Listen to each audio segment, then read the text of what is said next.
Maestro.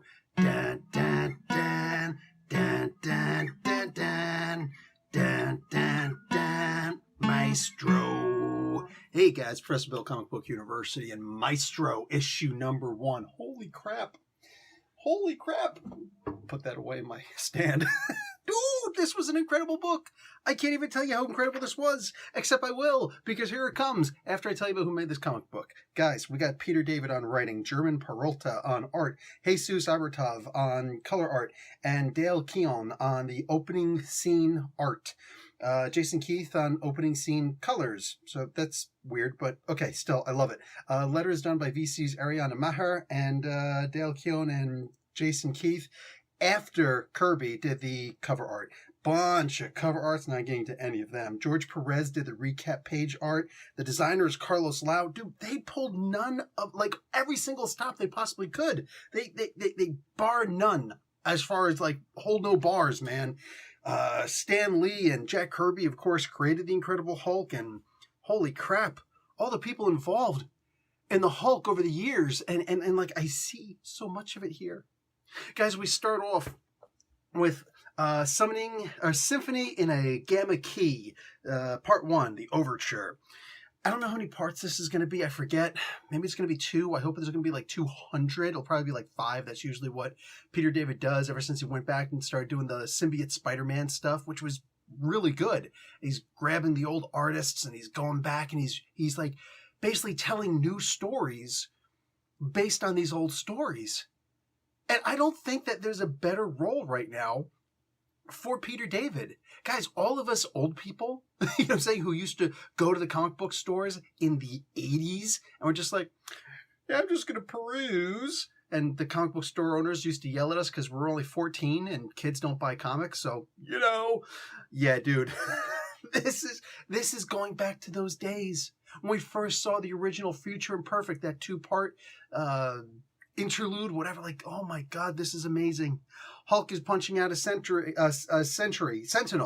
different from a sentry.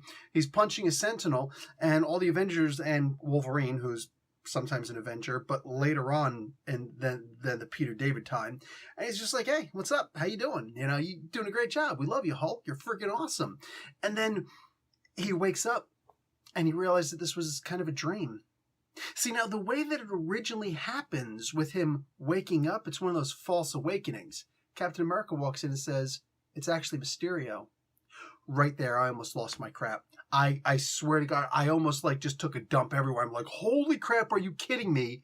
Is he actually going to do this where it's like Mysterio is that terrifying guy that not only did he screw over the Wolverine back in the day with the original, the OG Old Man Logan stuff, but like he also did with the Hulk, I almost lost my crap right there. Wow, that would have been amazing.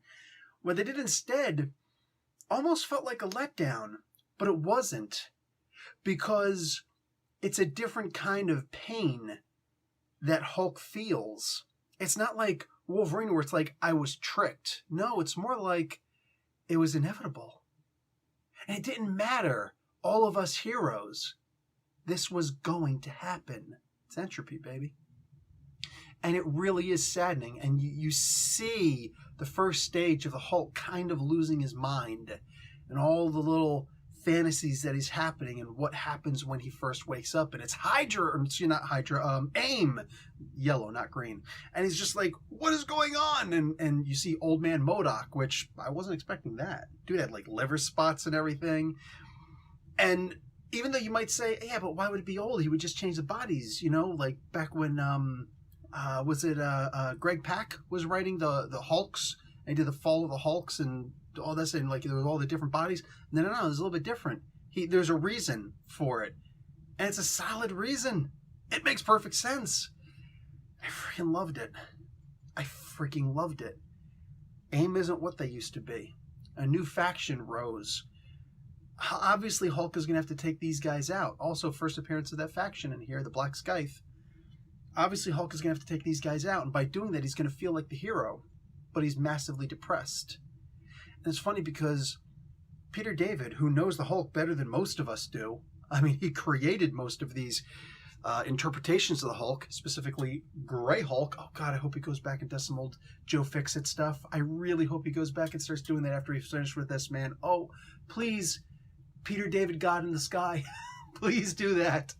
But, oh man, this was incredible, guys. This was incredible. This felt like an actual good, solid origin. It ends, and I'm like, no, I wanted to scream into the void. No, I need more. Didn't get more. I'm like really emotional about this right now. Guys, go out and grab this comic book. If you didn't grab this comic book, shame on you. Shame on you. What happens in the end of this issue, I'm just going to give you a bit of a spoiler because it's not too much of a spoiler, but it's still a spoiler. So piss off if you don't want a spoiler. Guys, what happens at the end is we see that this is going to lead into the Hulk, the end. Yes. Peter David did that also. I believe with Dale Keown, which wouldn't be upset if I saw him come back to the issue, not just an opening scene. So the end, where we have those roaches that would constantly come back and eat the Hulk, but then he would regenerate. Yeah, that. So if this leads into that, suddenly we've got a timeline and we make the Hulk the end canon, because that could then lead into him becoming the Maestro. Guys, I'm just saying, you know how you got those annoying chants in WWE when somebody's like, you still got it? I'm going to give one of those anyways to Peter David and crew. There's a lot of people involved in this, and it shows. This was incredible. Hulk, this was incredible. Loved this. Grab this comic book. Don't sleep on this. Holy crap, very few things get me as excited as what actually happened in this book, man. Damn good. Like the video, watch an ad. Talk to you later. Professor Bill, Comic Book University. Class dismissed.